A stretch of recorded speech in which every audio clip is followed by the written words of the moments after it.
देवताओं ने विनती की, प्रभु आप हमारे सेनापति बन जाओ।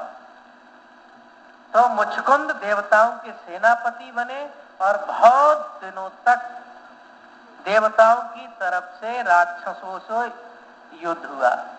राक्षसों से लड़े, 100 वर्षों तक लगातार लड़ते रहे। जब देवताओं को कार्तिकेय भगवान सेनापति के रूप में मिल गए तो मुचकुंद से कहा देवताओं ने, अब आप थक गए होंगे, आराम से विश्राम करिएगा।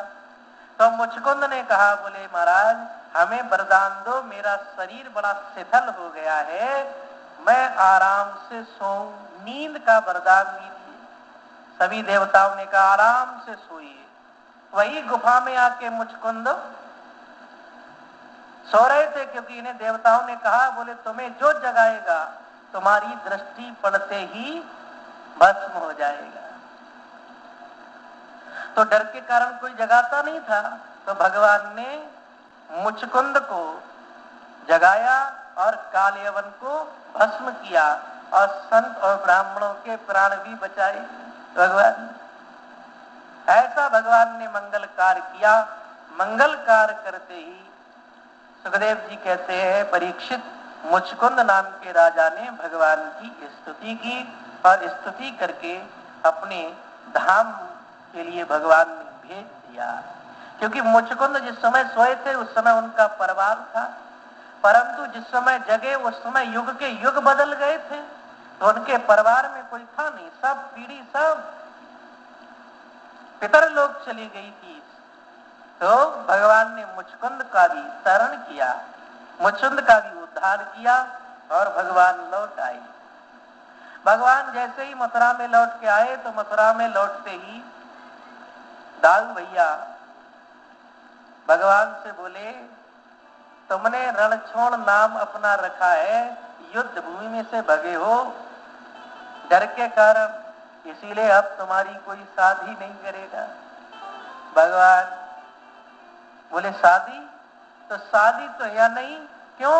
अब यहाँ करेंगे तो सब लोग देखें, अनेक अनेक राक्षस अनेक अनेक दैत्यों ने मथुरा को देख लिया है, तो यहाँ से अब ये रहने योग्य हमारे लिए स्थान नहीं रहा।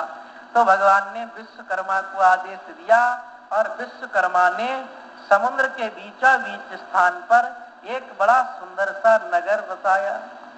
बड़ा सुंदर सा नगर, बड़ा सुंदर सा नगर बनाने के बाद में भगवान बोले इसका नामकरण कर दो। बोले नामकरण क्या करें, नाम समझ में ही नहीं आया।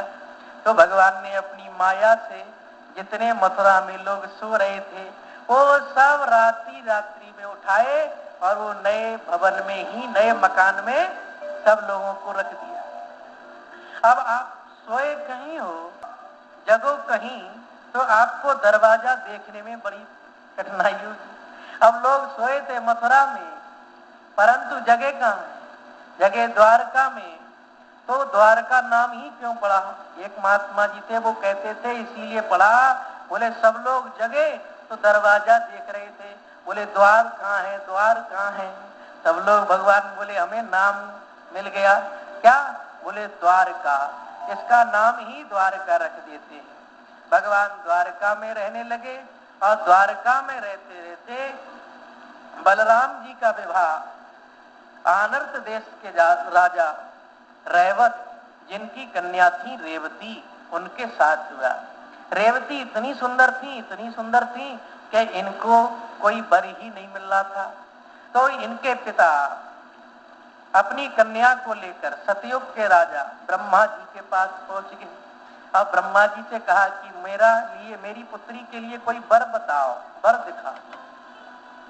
तो ब्रह्मा जी बोले तुम जितनी देर हमारे यहाँ ठहरे हो उतनी देर में तो पृथ्वी के युग बदल गए, सतयुग के हो तो द्वापर युग चल रहा है, जाओ दाऊ भैया के साथ अपनी पुत्री का विवाह कर दो। रेवती को लेकर आए और रेवती को लेकर आके अपने दाऊ भैया से विवाह का प्रस्ताव रखा। तो रेवती लंबी 21 हाथ लंबी और द्वापर में 7 हाथ लंबा आदमी होता था। तो बलराम जी छोटे भामरे पड़ रही थी, मामरे पढ़ते पढ़ते रूमाल रख के मुंह पे भगवान हंसने लगे नटखट।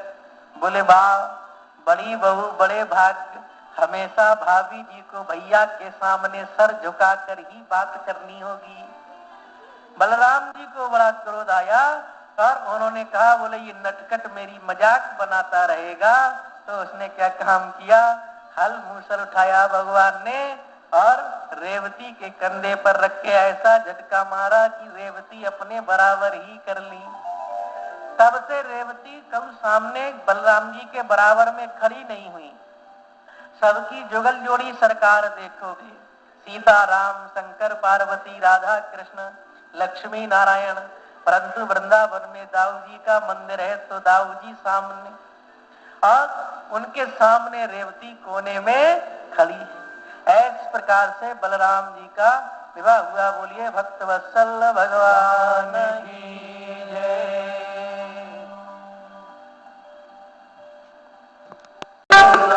श्री कृष्ण गोविंद हरे मुरारी, हे नाथ नारायण वासुदेवा। श्री कृष्ण गोविंद हरे मुरारी, हे नाथ नारायण वासुदेवा। पितृमातृ स्वामी कथा हमारे, पितृमातृ स्वामी कथा हमारे, पितृमातृ स्वामी कथा हमारे, पितृमातृ स्वामी कथा हमारे। हे नाथ नारायण वासुदेवा। श्री कृष्ण गोविंद हरे मुरारी, हे नाथ नारायण वासुदेवा। राधे कृष्ण राधे कृष्ण राधे राधे कृष्ण कृष्ण राधे। ये अभिलाषा हम सबकी भगवन पूरी होए।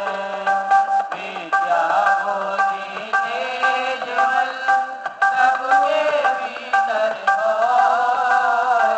दूध पूत धन धान्य